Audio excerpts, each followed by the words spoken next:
Good evening my dear student. Chemical kinetics, रासायनिक बलगतिकी की मैंने दो प्रॉब्लम्स रखी हैं, न्यूमेरिकल प्रॉब्लम्स, और ये प्रॉब्लम्स जो है इनको कैसे सॉल्व करेंगे वो आपको देखना है। पहला जो क्वेश्चन है उसमें आपको कुछ एक्सपेरिमेंटल डाटा दे रखे हैं, ठीक है। प्रयोगों के आधार पर कुछ गणनाएं कुछ दे रखी है आपको, और कौन सी अभिक्रिया के लिए कौन सी रिएक्शन के लिए वो है 2A + B2 और इससे बन रहा है 2AB। दोनों मीडियम के बच्चों के लिए है, इसको हिंदी मीडियम और इंग्लिश मीडियम दोनों बच्चे देख सकते हैं। रिएक्शन ये है, अभिक्रिया ये दे रखी है, और आपको यहाँ पे कुछ एक्सपेरिमेंटल दे रखे हैं। एक्सपेरिमेंट यहाँ पे 1 दे रखा है, इसमें एक ही कॉन्सेंट्रेशन एक ही सांद्रता जो रखी है, इतनी रखी है, इतनी रखी है, इतनी रखी है। ये सेकंड एक्सपेरिमेंट में, थर्ड एक्सपेरिमेंट में ऐसे बी की सांद्रता रखी है ये, और रेट है जब एक ही सांद्रता एक ही कॉन्सेंट्रेशन इतनी ली, बी की इतनी ली तो रेट इतनी मिल रही है, जब ये ले रहे हैं तो इतनी मिल रही है, और जब ये ले रहे हैं तो इतनी मिल रही है। तो आपसे ये पूछ रहा है कि रेट लॉ इक्वेशन पूछ रहा है आपसे, ठीक है। आपसे ये बोल रहा है कि रेट लॉ जो होता है जिसको अपन दर नियम बोलते हैं, उस दर नियम के अनुसार समीकरण क्या बनेगी, ये पूछ रहा है आपसे। तो अब इस क्वेश्चन को कैसे करना है वो सुनना। देखो ये सारा एक्सपेरिमेंटल डाटा है, तो रेट लॉ ही निकलेगा, पहली तो चीज ये, दर नियम ही से निकलेगा। अब रेट लॉ निकलेगा तो आपको ए के रेस्पेक्ट में यहाँ पर क्रियाकारक आपके कौन से रिएक्टेंट ए है, और क्या है यहाँ पर B2 है, तो यहाँ B2 ले लो आप, ठीक है। तो A और B2 के रेस्पेक्ट में आप देखो कि यहाँ पर आपके सामने जो है इसकी कोटि क्या आएगी, इसकी ऑर्डर क्या आएगी, इसकी ऑर्डर क्या है, अलग अलग आपको निकालनी है। तो एक काम करते हैं कि अगर मान लो आपको A के रेस्पेक्ट में क्या चाहिए, ऑर्डर चाहिए कि A के ऊपर यहाँ पर क्या आना चाहिए, तो एक काम करो कि ये B2 को क्या कर दो, कांस्टेंट बना दो।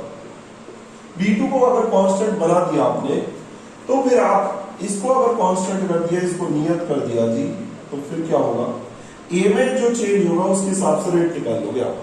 सुनो, B2 को कांस्टेंट कैसे बना सकते हो आप, एक्सपेरिमेंट 2 देखो और 3rd देखो, तो यहाँ पर भी कॉन्सेंट्रेशन 1 है, यहाँ पर भी कॉन्सेंट्रेशन 1 है, मतलब यहाँ से यहाँ पे जाने पर B की कॉन्सेंट्रेशन B2 की कॉन्सेंट्रेशन में कोई चेंज नहीं हो रहा, ठीक है, कोई चेंज नहीं हो रहा, तो ये आप कांस्टेंट बोलोगे।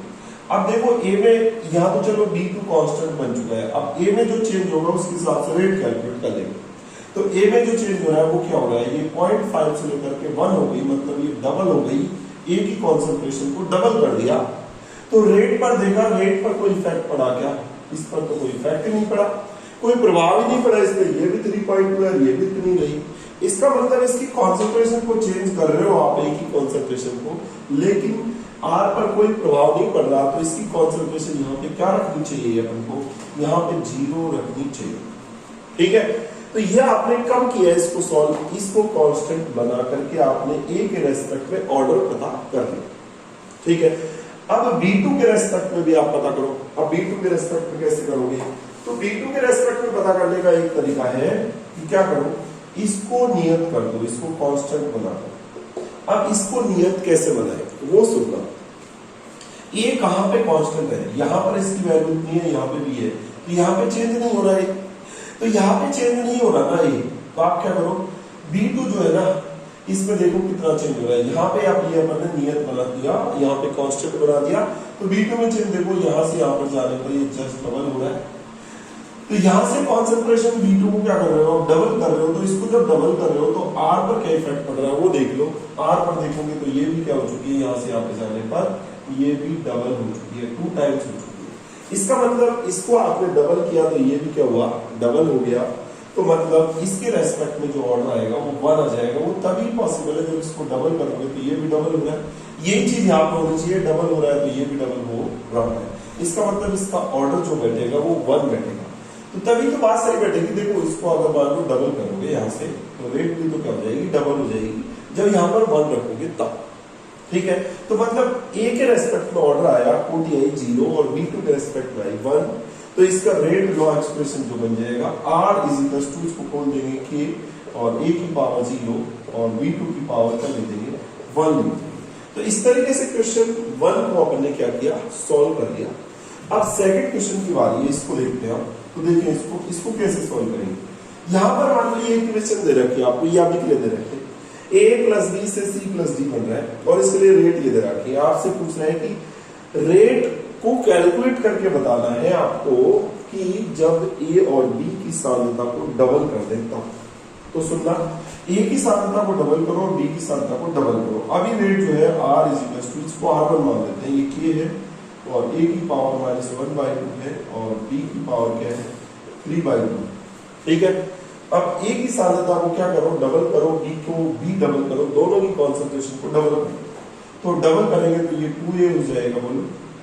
ठीक है, और ये जो होगा आपका ये 2b हो जाएगा, बोलो, और ये 3/2। अब सुनो, डबल कर दी तो रेट भी तो चेंज होगी, तो रेट आप जो मानेंगे वो R2 मान लेंगे।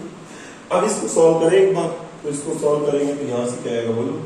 यहाँ से मैं इधर सॉल्व कर देता हूँ, देखो यहाँ से, तो यहाँ से R2 इज इक्वल टू के, और यहाँ पर 2 जो है बाहर ले लूंगा, इसको 2 को बाहर ले लेता हूँ, तो मैंने 2 को बाहर ले लिया, इधर ले लेता हूँ, चलो यहाँ पर के, और 2 को मैं बाहर ले लेता हूँ, तो 2 की पावर 1/2 आएगी, तो 2 की पावर मैं यहाँ पर कर देता हूँ, इधर इसको बाहर कर देता हूँ, 2 की पावर -1/2, ये वाला जो है ना, ये 2 की पावर -1/2, इसको बाहर कर दिया।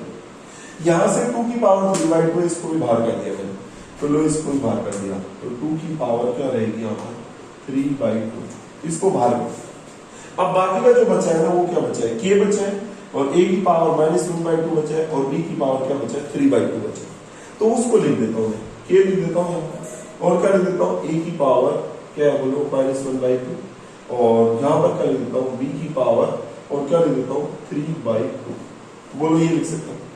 अब इस टर्म्स को मैं हटाऊं, और इस टर्म्स को हटा करके यहाँ से ये वाली सॉरी, इसकी जगह मैं क्या लिख सकता हूँ, इस टर्म्स को हटा करके मैं यहाँ से R1 लिख सकता हूँ, तो R2 इज इक्वल टू, यहाँ से इसको सॉल्व करूं, ये 2 से 2 कैंसिल हो गया।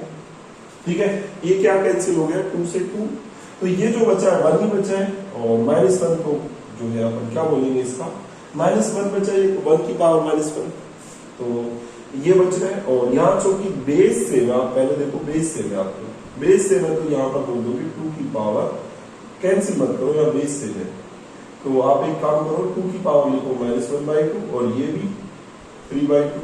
अब देख लो कितना हो जाएगा, अब इसको सॉल्व करो, तो ये आ जाएगा 2 की पावर, और 3/2 में से इसको लेस करेंगे तो 1 आ जाएगा। ठीक है, तो 1 आ जाएगा, इसको सॉल्व कर रहे हैं अपन, तो इसको सॉल्व करने पर 1 आ रहा है, तो इसका मतलब ये R2 जो है वो आप क्या लिख सकते हो, 2 की पावर, मतलब 2 इंटू में क्या लिख देंगे, इस पूरे को हटाया था मैंने, और इस पूरे को हटाकर क्या लिखा था, R1 लिखा था, इसको लिखा था, और इसकी जगह क्या लिख दिया मैंने, R1 लिख दिया। तो यहाँ पर इसको सॉल्व किया तो ये 2 आया और R1 आया, तो पहले के कंपेयर में रेट जो है वो क्या हो गई, बताओ, जस्ट डबल हो गई। तो ऐसे अपन को क्वेश्चन को क्या करना है, अप्रोच करना है। तो इस तरीके से आपको क्वेश्चन सॉल्व करना था, न्यूमेरिकल क्वेश्चंस इस तरीके से केमिकल काइनेटिक्स पे।